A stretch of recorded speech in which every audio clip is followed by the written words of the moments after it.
Hey there, everybody. Thanks for joining me for another one-man review. Today, I'm going to take a look at the final two issues. These just came out. I just got them. Hopefully, I'll be able to get this video up before Mocha happens because these are the two new things that Nicholas Offerman will have at his table at Mocha, as far as I know. It wraps up his KATY CHOLER story, which is one of my favorites of his.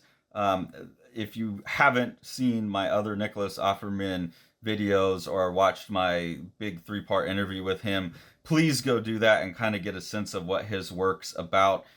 I'll give a brief kind of pitch of why I think his work is so essential. I think these are essential comics that everyone should be reading and talking about. Basically, each story, like the KATY CHOLER story, is a self-contained story. You could read it on its own, never read any of Nick's other work, and it's a really awesome, compelling comics that I would still say are some of the best comics I've read on their own. But then as you read more of Nicholas's work, you start to realize that it's actually all one big story, and that each book is just kind of shifting focus to a different character. And so characters that are background characters in this book would be the main person in another book and checking in at different points of people's lives and things. This book, KATY CHOLER, I think is a really interesting place to start. First off, because it's the best work that Nick's done up until now. He's always improving. He's been working on these projects for since 2011, so 12 years now. So obviously he's improved as an artist and a writer. The other thing about the KATY CHOLER that's a little bit different is the majority of Nicholas's stuff to date have been set in like smaller suburb towns, and the KATY CHOLER story is set in Brooklyn. So his world is starting to expand now, and that allows for a lot of different types of characters and different vibes. So it's really cool to see an artist who looks like they've perfected their craft, taking it even further, getting even better with the art, getting even better as a colorist, and even better as a writer, and then even expanding like the types of stories that they're able to tell. So I don't want to give away like too much because I don't want to spoil the ending of Nick's story that just came out.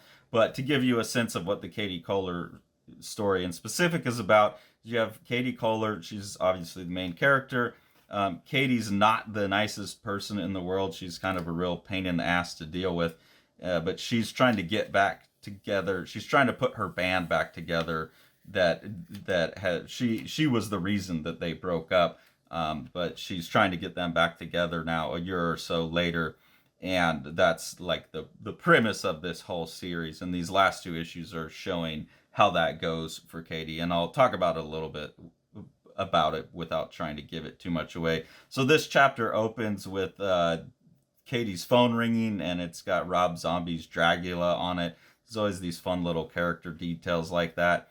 In here, you get a bit of the premise explained again. I think that's another thing that's really great about Nick's work, is not only does the KATY CHOLER story work well on its own without any knowledge about any of his other stories, but you could really pick up KATY CHOLER number 4 on its own or number 5 on its own and still be pretty situated in what you're doing, but it never feels like he's giving you a synopsis. So here, Katie's saying she's figured out how to get the band back together, and what she's going to do is book a big show for them that they haven't agreed to play yet, but she'll think that two of the members have committed to coming back if the fourth missing member will come back, and Katie assumes that this fourth member will agree to it if she's able to book them a big enough show. So that's kind of the premise for this issue and the next issue. There's some really awesome scenes in here where Nick drops out the colors, and you can see he's got a limited 4-color palette. I think he's become a fantastic colorist. His cartooning and coloring at this point kind of remind me of Mazzucchelli's Asteros Polyp work, and just like really peak cartooning, really peak design, I think, throughout. And it's no surprise that Nick went to SVU and had taken classes with Mazzucchelli. For the flashback sequences, he'll adopt just one of those colors. Really, really love this scene here where you get this whole crowd scene, and every character in the crowd is a very kind of specific looking person. And when you get to know more of Nick's work, you start to realize that any one of these people in the crowd could be pulled out and have their whole own story. When I did the interview with him, he was talking about that aspect of his work, and that's actually how KATY CHOLER came to be. Is he was just originally trying to fill up a bar scene with a large crowd, and he had this character in the back, and he was having her go through the sequence of movements and thinking like, what would she be doing while she's waiting for her friends and they're not showing up, and why. And that's how he keeps himself occupied while he's drawing all of this. And so he kind of has like a mental little story about each person, and some of them will spin off, some of them won't. He's also playing in here like there's a Mr. Potato Head looking guy. So even though on the surface of it, when you first flip through and see most of it it's pretty stripped out, simple cartooning, Nick is really willing when he needs to go all in on the details of the page. Something else that I keep saying about Nicholas's work that I like so much is the musicality of his page layouts. The fact that he'll go from a rectangle to a circle, he'll leave a lot of empty space in his pages. He's definitely never feeling locked in by a grid if he doesn't want to be, and I think that adds a unique just look to his work. It's not like he's the only person that does it, but if I had seen his work once and then seen it later, I'd be like, oh, that was that guy. I enjoyed the story by that guy. He's really developed his own look. He's also just very attentive, to every little detail. That's how you get those characters that feel so rich just in the background. So in this story, one of the things that makes issue 4 feel like a hermetic little story potentially is he brings back in like the origin of the Rob Zombie ringtone as kind of like a joke, oh, I set my alarm for Rob Zombie tomorrow because I really need to make sure I wake up to not miss the concert that we're gonna have. That now a year and a half later, she still has that on her ringtone. So there's these really small story threads that a lot of people I think would just leave alone or just put in there as a tribute to an artist they like, and Nicholas is always looking for ways to make those have narrative weight. So I've said it a couple times, but I will reiterate that I think Nicholas is, when we talk about literature and comics and we look at people like the Hernandez brothers or someone like that who have pushed that forward, I think Nicholas is the fruition of that, and I will stand on my pedestal and stand my ground and say I believe what Nicholas is doing here is more impressive in his 2,000 plus pages of comics that he's made in the last 12 years, is more impressive as comics as literature than what the Hernandez brothers have done. It's kind of the same thing where it's all one interrelated story, but the Hernandez brothers stay focused on this one set of characters of this one family. And I think by opening up to this idea that anyone could be part of the story and that you could meet new people in the way that you do in real life, you meet them at 38 and you don't know anything about them and you have to get to know them, but then maybe a later story will fill in their earlier life. It's kind of like someone opening up to you. I think he has really pushed literature and comics to a new level. Here you get some of this cool infographics that Nick seems to like as well, to let you know the timelines of things. As his own story gets more expansive, you start to see more of these to help readers orient themselves if they're interested in the larger picture.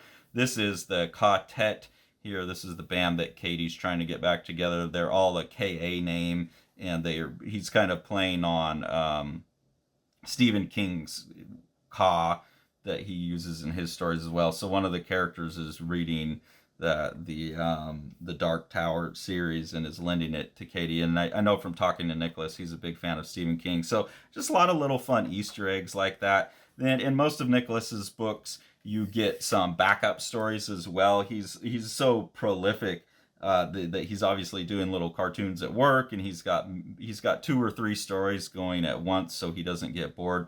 So in this one is one of my other favorite stories by Nicholas so far, Bob's Long Night, which is a story about trying to go find his parents' dog. He goes over to the parents' house to feed their dog while they're gone and accidentally loses him, and then goes to have this series of catastrophes trying to get the dog back.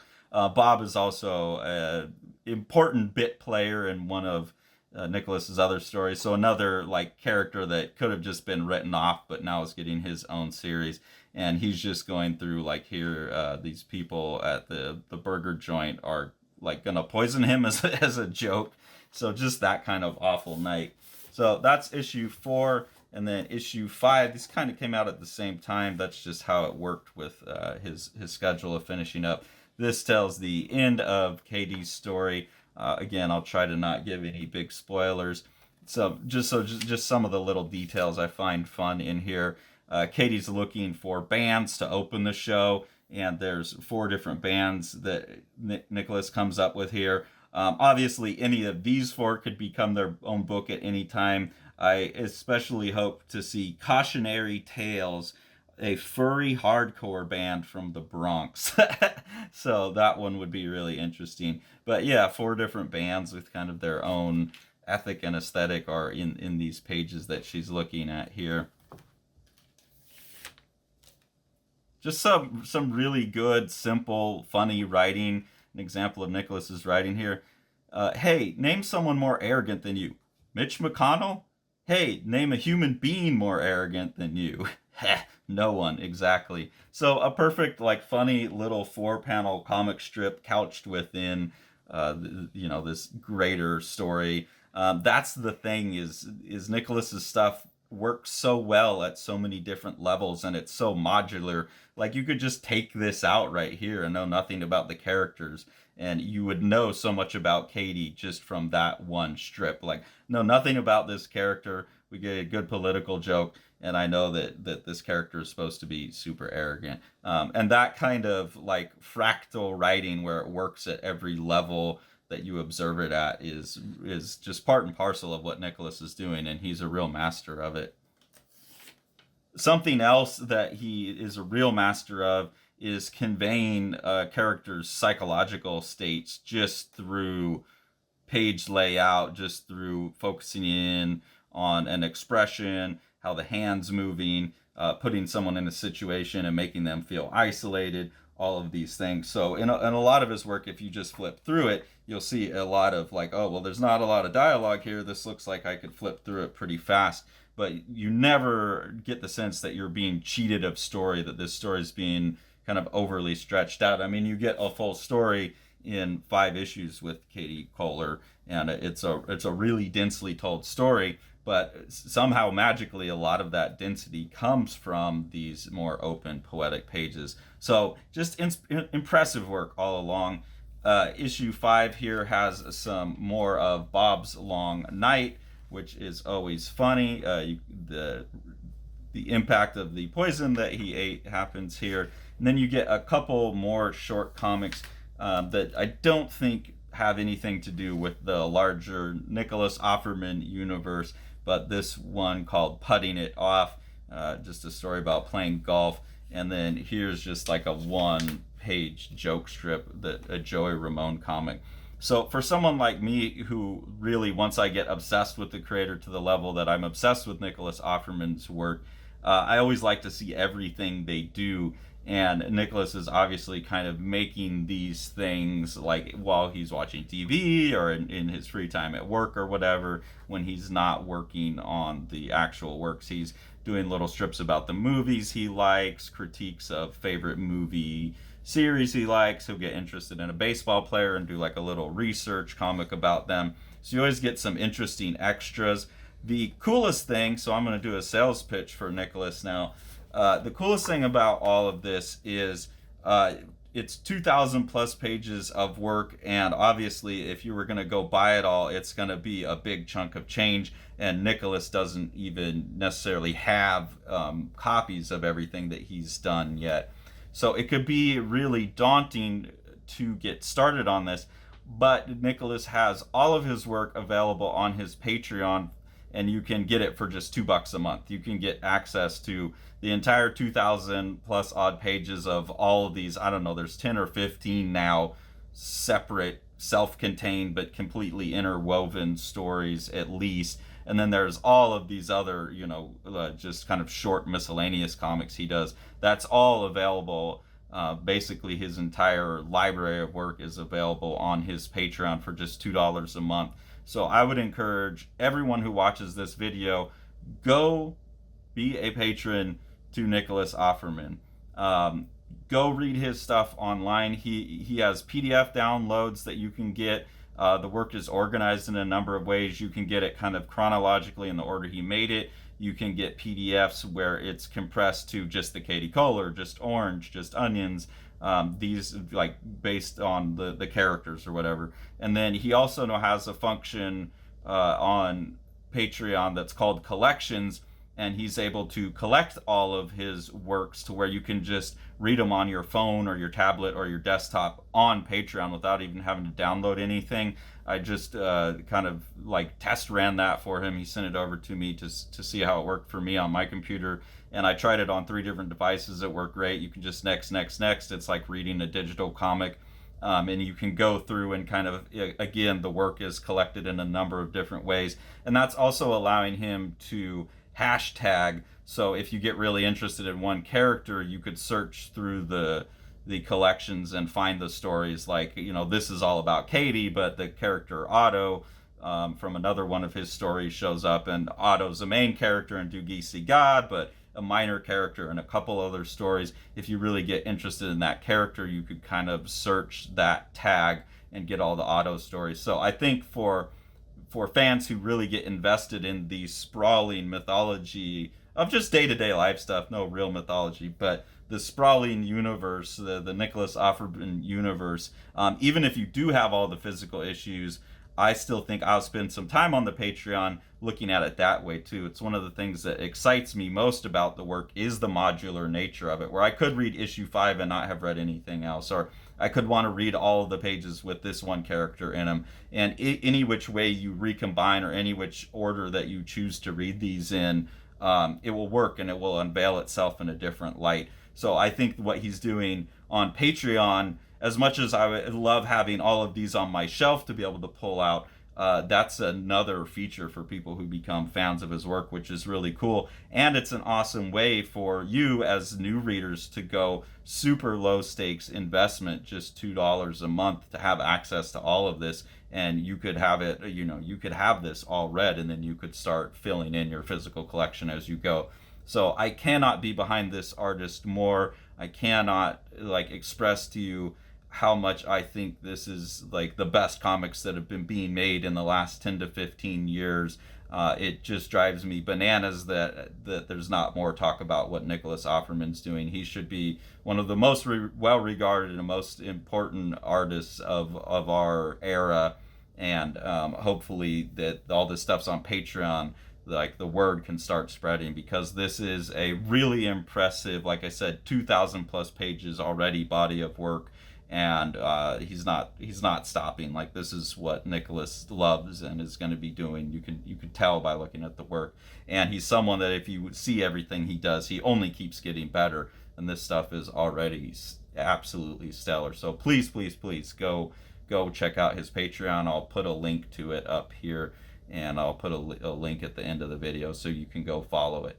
House on Fire by Matt Battaglia is a just gorgeous book where Matt's kind of making an emotional response to the years of COVID and wrapping that into a sci-fi dystopian future that really the sci-fi dystopian's backgrounded, and you're focused on the emotional journey of 2 characters in a really beautiful way. And then that's enhanced by Matt's like really awesome, loose, kind of Paul Popish dry brush work. And then Sean and Matt have worked to get this second kind of orange spot color in there that's going to look really, really beautiful, and has allowed Matt to use his dry brush technique to add tone to the thing too. So with Sean's production technique, this is going to be a gorgeous book with a lot of heart.